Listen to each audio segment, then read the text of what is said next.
Tourism leaders are beaming following the success of last weekend's Gravel National Championships in Gering. KNEB.TV News starts right now.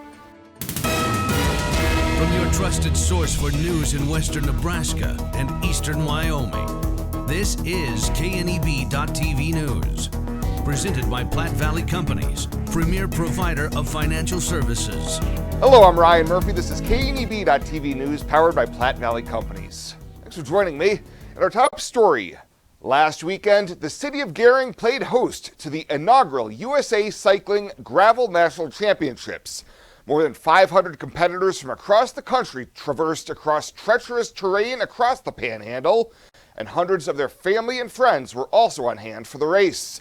Scottsbluff County Tourism Director Brenda Lacey says she was extremely pleased with how things shaked out in year one. This is just incredible, seeing this many people from out of the state, and even one from London, somebody from out of the country, is in Gering, Nebraska right now riding gravel. It's surreal. She says things moved quickly after they learned back in March about becoming the host community for the race. This is the most incredible thing I ever visualized for our community.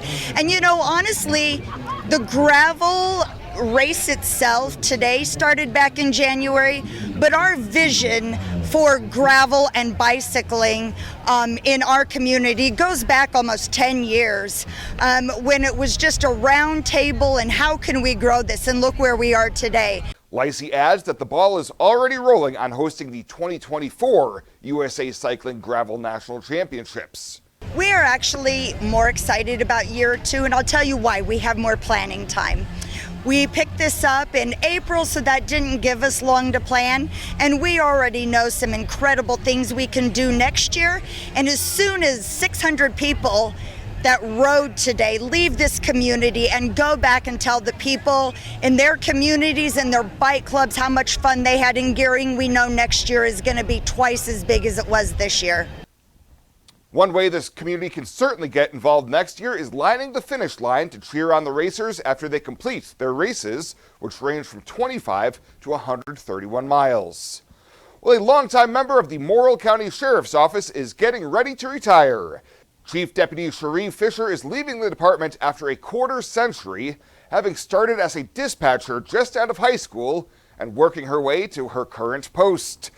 Sheriff Milo Cardenas tells KNEB News Fisher became his right-hand go-to person when he named her chief deputy in 2011. She's helped me with everything here in the office, with the jail, dispatching. Anytime I, wasn't around and all that, she knew exactly what to do, took over, and I mean, we worked side by side here, so I could, count on her for everything, and I didn't have any issues, leaving my office here for a few days. Cardenas tells us Fisher has been a great asset for the county and his office, and she will be missed. A retirement celebration for her will be held September 28th from 11 to 1 at the County Commissioner's Room in the Morrill County Courthouse. And a former Chadron State College student who won a lawsuit against the college for not adequately protecting her after she reported being raped in 2016 is seeking reconsideration of the recent decision by the 8th U.S. Circuit Court of Appeals, which overturned the verdict. Scottsbluff attorney Martin Chalupka is requesting either a rehearing by that panel or by the full 8th Circuit Court for her client, Jane Doe. Despite the absence of criminal charges against her alleged attacker, the Chadron State disciplinary process restricted his contact with Doe while allowing both of them to continue pursuing their degrees. Doe argued in her lawsuit, filed after her graduation in 2016, that her assailant should have been banned from campus due to the extreme distress he caused her, ultimately leading to her to complete her degree online. We'll have more news right after this. Looking for free instead of fees? Platte Valley Bank can help you keep your finances moving forward with no ATM fees. Whether you're headed to the lake, the mountains, or just to the grocery store, you can enjoy the freedom of free ATM access anywhere, anytime. Platte Valley Bank. You belong here.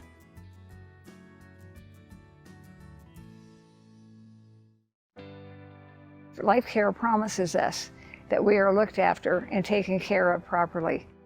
If I didn't have Life Care, I would be probably scared to death about having enough money for when I got older or when I got sick.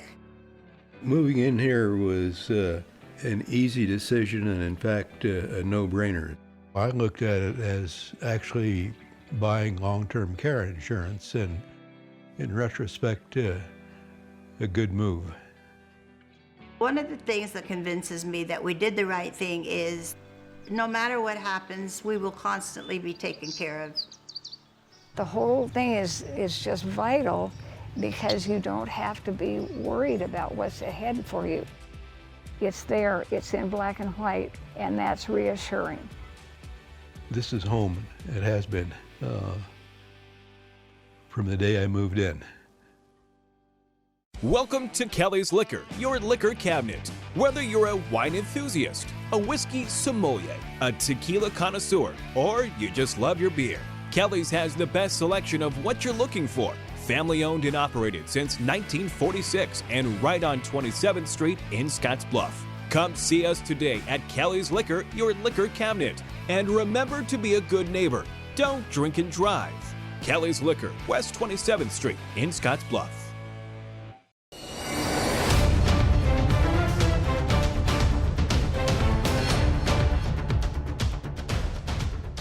I'm Jason Jorgensen. It is time for another edition of Husker Chat. It's brought to you by Acres Equipment. As always, we're joined by the publisher of Husker Online, Sean Callahan.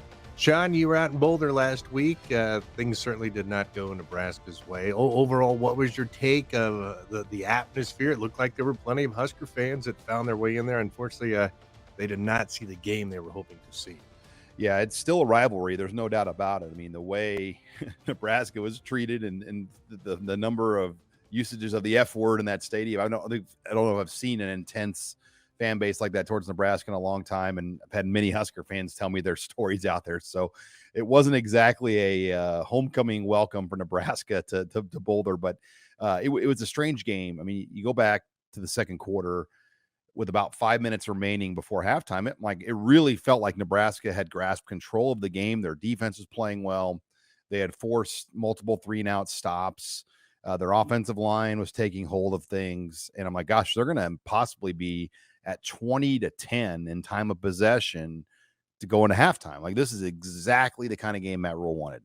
Then the turnovers happened, the fumble, the pick. I mean, you just can't do that. But then Nebraska overcame that and got it to 13-7. And, that's 6 minutes left to go in the third quarter. And once again, the turnovers happen again. And this time the turnovers were deeper in Nebraska's territory, which made it a lot easier for Colorado to penalize Nebraska for those 4 turnovers.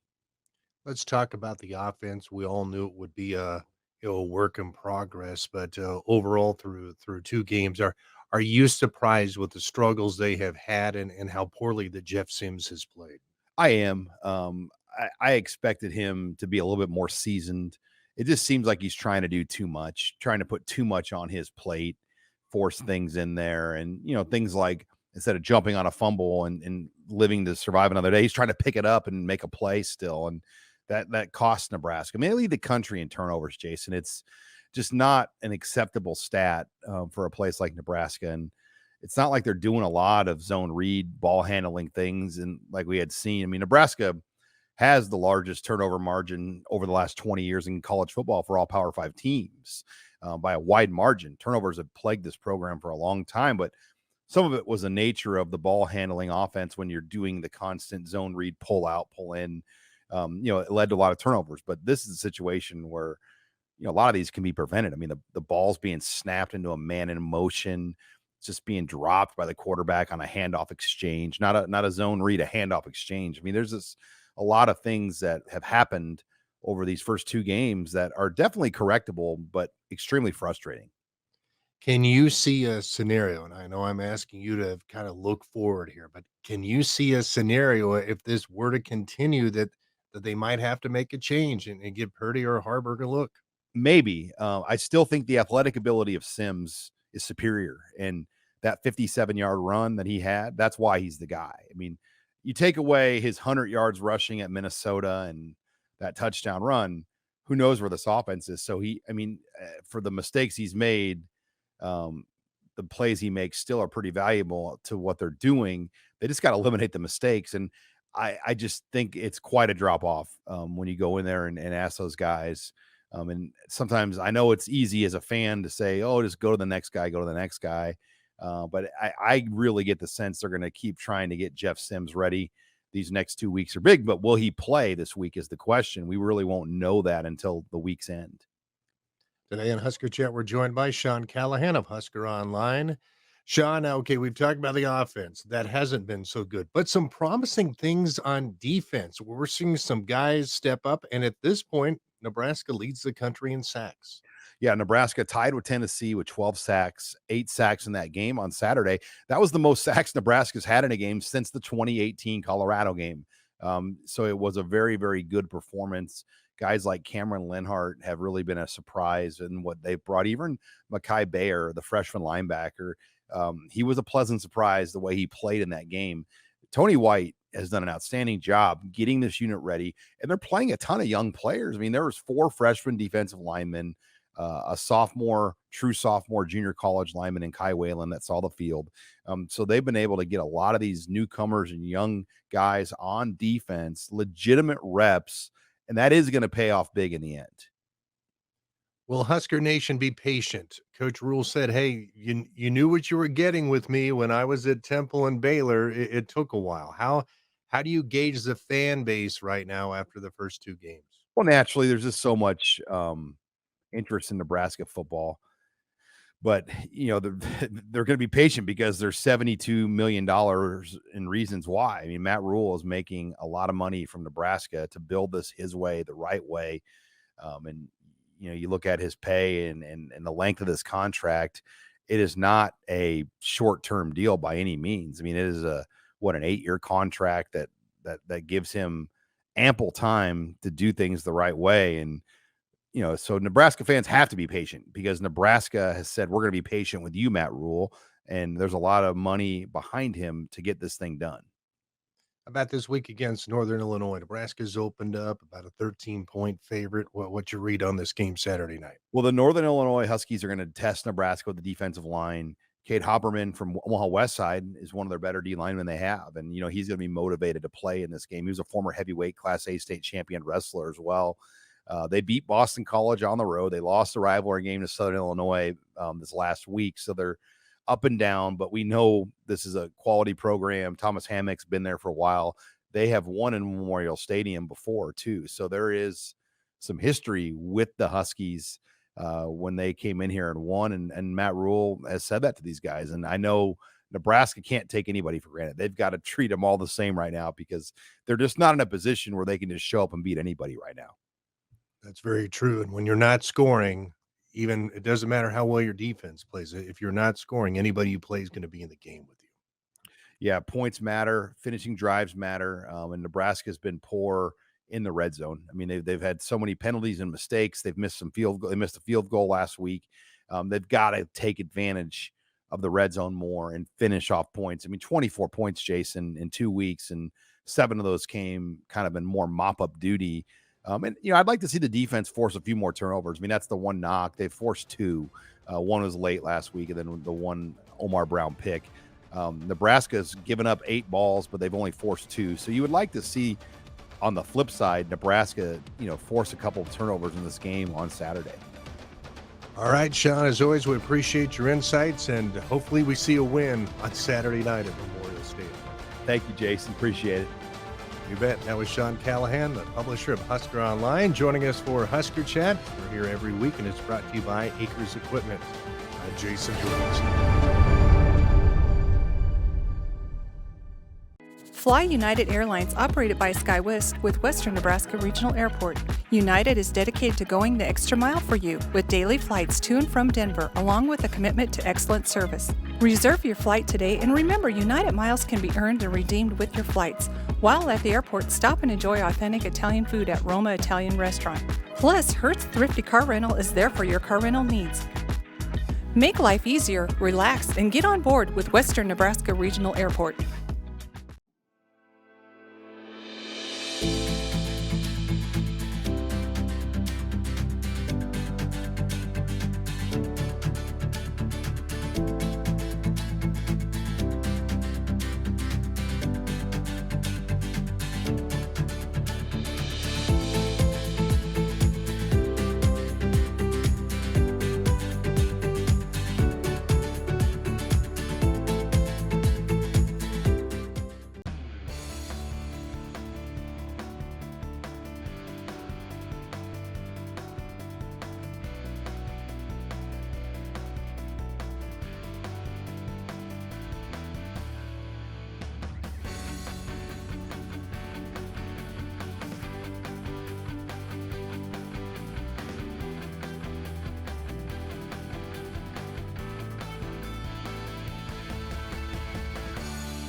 Chad Moyer with you here on the Rural Radio Network. We're back in Northeast Nebraska for another Fridays in the Field segment. It's brought to you by FNBO, the Great Big Small Bank. Once again, we're visiting with Jeff Baker. He farms near Pender, between Pender and Macy in Northeast Nebraska. First of all, give us the update over the last month or 6 weeks. You've kind of rode the roller coaster again here in Northeast Nebraska. What have conditions been like here over the last month? It's been a lot of different conditions. Beginning August, we were cooler, rainy, gave us a little hope that something might finish all right. As we're speaking today, we're just coming out of last week that it was 100 for 4 or 5 days and absolutely torched everything, and not a whole lot of moisture in between, I guess, early August and now. It ended up kind of throwing us into the finish I think a lot of us were expecting with the way the rest of the summer had gone. I think crops are going to be a lot like last year, maybe slightly better than last year, but it's going to leave a little something to be desired this year. Yeah. To that point, have you talked with some of your neighbors? I know, we're in cattle country. There's a fair amount of silage that comes off through here. Have you talked to any neighbors? How has that silage harvest gone so far? Yeah, I have a neighbor right up the road from my farm, one of my buddies. They were chopping 2 weeks ago, that just got appraised. It's at last year, if not maybe 10, 20 bushels better as an average. He did have one bottom field that was around 200, so I mean that was a little bit surprising, but no, the numbers that he was seeing were definitely better than last year, so there's something to look forward to, I guess. Last time we were here, we were talking about, one of the experiments, one of the things that you wanted to do on your farm was to do a double shot of fungicide on the corn and see if that would pan out for your operation. Did that ever happen? Whatever came of that? I tried. I kind of chickened out. I wanted to do less acres just because the growing season we were having. The week that it really, really needed to be done was actually that early August where it was kind of rainy, it was windy a couple mornings, and the aerial guys just couldn't do anything that week in general. Then it got pushed off. He had a few other things he had to finish up, and by the time he could actually do it, it was just getting kind of too late where I didn't think it'd be nearly as well worth it. So no, I actually ended up not getting to that particular experiment this year, I guess. Well, and that makes me wonder, one of the reasons we kind of selected you to follow this summer is because of the on-farm research that you do for your operation. The year that we've had, will you be able to take a number of those to completion and get usable data out of it? They will all be taken to completion. What I learn and what I go with going forward, that may be different. No, anything that I was comparing, I mean, from biologicals in furrow, different fertilizer stuff, different spray, over-the-top fungicide stuff like that, I'll still be able to get all the side-by-side information and see what kind of difference it made. With a year like this, if there's not a whole lot of difference, then a guy does kind of wonder, okay, was that the year that made it not work, or what brought that about? By all means, if you see a 10, 15 bushel gain, again, you kind of have to wonder, okay, under normal conditions, what does that do? So no, I'll definitely look at everything and get numbers on anything that I was trying to look at. How much faith you put in that going forward, I guess that will vary on what I'm looking at. Might need another year. Exactly. That's and oddly enough, last year there were a few experiments this year that I also looked at last year and had the exact same problem. So yeah, there's going to be a few things for the third year that I'm trying to figure out. Yep. All right. So I guess again, considering the year that we've been through, Jeff, if things went your way and harvest is as good as it could be, how long do you think it'd take to get through your fields? Oh, that's an excellent question. I can't say. I usually just start and go and don't really pay attention. But no, it'll take me, I'm sure, between beans bouncing around. And that's the thing. I might start this afternoon and do a little bit. I'm under no idea that I'm going to keep going, though. Actually, right next to us, these more green-looking beans, that's my next number. So, I mean, even if I got started today, I might not be going full until the end of next week or something like that. Beans usually take I suppose, week and a half, couple weeks, if we're going well and everything's going smooth. Corn will take me another 3 weeks after that, I'm sure. So it'd be a good month and a half probably before I'm all finished up. Yep, gotcha. All right. Jeff, thank you so much for taking the time and allowing us to follow you again here this summer. Again, we've been visiting with Jeff Baker. He is from Pender, Nebraska, farms Pender, Macy area, and is allowing us to follow him here this summer on Fridays in the Field, brought to you by FNBO. Chad Moyer reporting.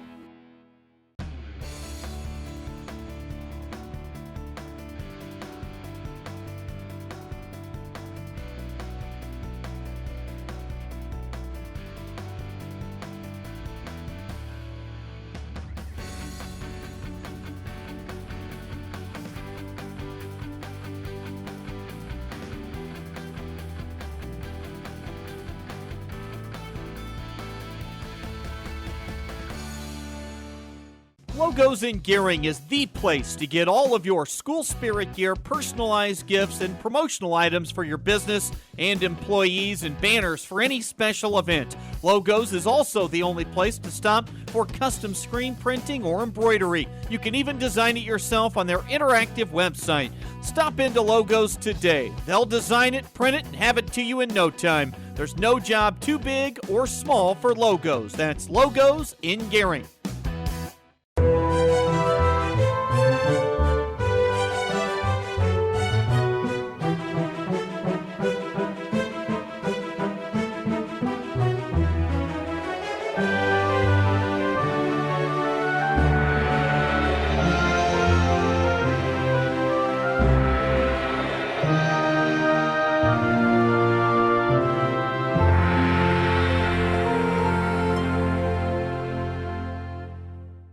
Let's take a peek at your weekend community calendar, brought to you by Riverstone Bank.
The community calendar is brought to you by Riverstone Bank. We're local and we love our community. You deserve to have a building that will last for generations. With more than 110 years of experience and thousands of satisfied customers, Morton Buildings is the industry leader you can trust. If you're planning for a garage, farm shop, horse barn, storage building for your RV, boat, or collectibles, there's no better time to buy. Contact your local Morton sales office or visit mortonbuildings.com to get started today.